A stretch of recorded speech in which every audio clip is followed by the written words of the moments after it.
کوئی financial transactions کے لیے، فائنینشیل ٹرانزیکشن کے لیے.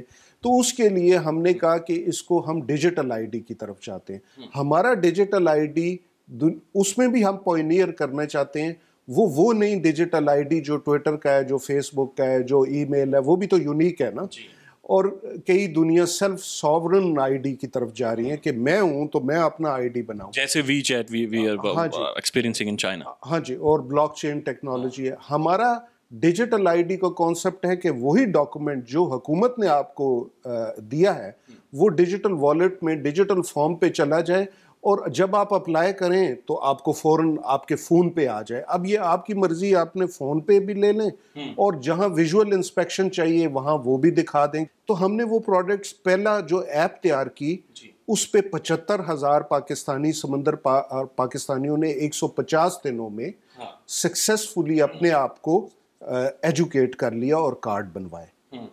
اسی طرح اور لوگوں نے پاور آف اٹارنی جو ہے وہ لی گھر بیٹھے ہوئے، امبیسی گئے بغیر، تو وہ بھی ویل ورسنٹ ہو گئے. تو ایک ڈیجی اسکل کا پلیٹ فارم بھی رول آؤٹ کیا جس میں یہ پروڈکٹس آتے جائیں گے تا وقت کہ وہ پاکستانی جو کمفرٹیبل فیل کرتے ہیں وہ اس ڈیجیٹل والیٹ کو یوز کر سکیں. اس پہ ابھی بہت کام ہونا ہے، ٹیسٹنگ ہونی ہے، لیکن ہم نے اناؤنس اس لیے کر رہے ہیں کہ تاکہ لوگ ہمارے ڈیجیٹل پروڈکٹس کو دیکھیں، سمجھیں، پرکھیں اور ہماری رہنمائی کریں. کسی بھی طرح سے ٹیمپر نہیں کیا جا سکتا. یا ہم نے دیکھا ہے کہ ماضی میں سر نادرا کے بہت سارے شناختی کارڈ بنتے رہے ہیں جو کہ ایک بندہ 2-3 شناختی کارڈ لے کے گھومتا رہا ہے، اور کچھ بہت سارے مہاجرین بھی تھے جنہوں نے جعلی طریقے سے شناختی کارڈ بنوا لیے تھے. اس کو ٹیمپر نہیں کیا جا سکتا. اس پہ یہی ہم ریسرچ کر رہے ہیں اور ہم اس میں ایسے سیکیورٹی فیچرز رکھ رہے ہیں کہ وہ نہ کیا جائے. وہ security feature on top of physical card ہیں. ایک فزیکل کارڈ جو ہمارا ہے اس میں 31 سیکیورٹی فیچر ہیں. So one of the most secure card. Forgery card کی، فزیکل کارڈ کی ناممکن ہے پاکستان میں، لیکن اس قسم کا ہو سکتا ہے کہ اگر کوئی نادرا کا امپلائی مل جائے اور وہ غلط ان آتھرائز پروسیس کر لے، اس کے لیے یہ سسٹم ہے کہ جب پروسیسنگ وہ کر رہے ہیں تو ہمیں پتہ چلتا ہے کہ کہاں کیوں زیادہ ہے یا کہاں بہت فاسٹ پروسیسنگ ہے، تو ہم زوم ان کر کے اور ہم دیکھ لیتے ہیں. تو یہ جو سارا اس وقت ریئل ٹائم میں جو سارا پروسیس چل رہا ہے، اس کی مانیٹرنگ کے لیے کوئی ٹیم بیٹھی ہوئی ہے آپ کی؟ جی، یہ آپریشن روم ہے. ہر روز سی او ادھر بیٹھتے ہیں، میں بھی ٹائم گزارتا ہوں اور ہم دیکھتے ہیں. مثلاً ابھی ہم دیکھ رہے ہیں کہ میگا سینٹر کراچی میں 19 لوگ لائن میں لگے ہیں، بلو ایریا میں 15 ہیں اور لاہور میں 22 ہیں. تو یہ ایک تھریش ہولڈ سے جب زیادہ جاتا ہے، مثلاً ابھی ایوریج ٹائم 6 منٹ لگ رہا ہے. آپ دیکھ رہے ہیں 6 منٹ میں ایک کارڈ پروسیس ہو رہا ہے. تو اگر یہ نکل جاتا ہے کہ 15-20 منٹ ایک کارڈ کو آ جاتے ہیں تو وی دین لک کہ ہمارے ایکوپمنٹ کے ساتھ تو نہیں پرابلم، یا کون امپلائی ہے جو وہ اس کو دیکھ رہا ہے، ان لائنوں کو کون ہینڈل کر رہا ہے. then we call them from here. سر اسی طرف آتے ہیں، لیکن میں دیکھ رہا ہوں کہ یہاں پر یہ ساری چیزیں بڑی افیکٹولی کام کر رہی ہیں، لیکن دوسری طرف کچھ جگہوں پر بڑی لمبی لائنز لگی ہوئی ہیں. جی جی جی. یہ کیا وجہ؟ لوگوں کا فلو زیادہ ہے یا انتظامیہ تھوڑی سی سست ہے وہاں پہ؟ نہیں، وہاں ڈیمانڈ زیادہ ہے سروس کی. دیکھیں، نادرا کو لوگ سمجھتے ہیں کہ وہ صرف شناختی کارڈ کا اجرا کر رہا ہے.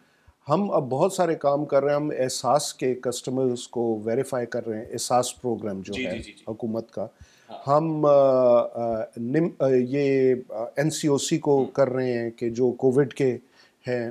ہم فیسیلیٹیشن سینٹر ورلڈ بینک کے جو بنائے ہوئے ہیں وہ بھی ہیں ہمارے پاس. ہم ٹیمپرری ڈسپلیس پیپل کو بھی ہینڈل کر رہے ہیں. آن لائن پاسپورٹ کو بھی دیکھ رہے ہیں. آن لائن ویزا کے بھی اپلیکیشنز مینیج کر رہے ہیں. ہم نے دیکھا ہے کہ پاکستان فیٹف میں ہے اور فیٹف کی بہت ساری چیزیں ہمارے بینکنگ سے ریلیٹڈ ہیں. یہاں پر ایک چیز آپ نے مینشن کی ہوئی ہے، ڈیجیٹل کانٹیکٹ لیس بینکنگ. ہاں جی. اس جدت کے بعد، اس ٹیکنالوجی کے پاکستان پورے میں پریویل ہونے کے بعد بینکنگ کس طرح سے ڈیجیٹل ہو جائے گی؟ دیکھیں، ایک تو یہ ہے کہ جو سرمایہ دار ہے یا اشرافیہ ہے وہی بینک اکاؤنٹ کیوں کھولے. ایک تو یہ پرابلم تھا، اس کو یہ سالو کرے گا کہ آپ ڈیجیٹلی 5,000 بھی ہیں تو آپ کھول سکتے ہیں اکاؤنٹ. اور اس کے بیک اینڈ پہ ایک سسٹم ہم نے بنایا ہے، اس کو آما کہتے ہیں، mobile account, easy mobile account. تو وہ اس میں 11-12 بینکس جو ہیں ان کے تھرو وہ بینک کھول سکے گا. اگر فائنینشیل ٹرانزیکشن بھی ریکارڈ ہونی شروع ہو گئی اور وہ اس کو ٹریس کر سکنے کی پوزیشن میں ہو گئے تو آپ کا ٹیکسیشن کا نظام بھی ٹھیک ہو جائے گا, آپ کا فائنینشیل سسٹم بھی ٹھیک ہو جائے گا, اور پھر فاٹف وغیرہ جو ہیں وہ نکلیں گے نہیں. وہ میرا گول ہے وہ ہمیں فالو کریں, وہ دوسرے ملکوں کو بتائیں کہ یہ سسٹم آپ امپلیمنٹ کریں. طارق ملک صاحب, تھینک یو سو مچ سر. آپ کا بڑا کنٹریبیوشن ہے, ہم اس چیز کو بھی ایکنالج کرتے ہیں, آپ کا شکریہ بھی ادا کرتے ہیں, اور بہت قیمتی وقت سے انہوں نے ٹائم نکالا اور ہمیں دیا. One last thing if you want to add anything. بس میں یہ چاہتا ہوں کہ پاکستان پہ یقین رکھیں, اپنے اداروں پہ یقین رکھیں, اپنے لوگوں پہ یقین رکھیں, اور ذرا نم ہو تو یہ مٹی بڑی زرخیز ہے. ذرا نم ہو تو یہ مٹی بڑی زرخیز ہے. ساکی چیئرمین نادرا طارق ملک صاحب, ہسٹوریکل مومنٹ ہے پورے پاکستان کے لیے. امید ہے یہ کنسیپٹ آپ کو سمجھ آ گیا ہوگا, اور آنے والے ٹائم میں ہم سارے اور ہماری جنریشنز اس سے مستفید ہوں گی. انہیں اور ان کی پوری ٹیم کو بہت مبارک ہو. اپنا خیال رکھیے گا. اللہ حافظ.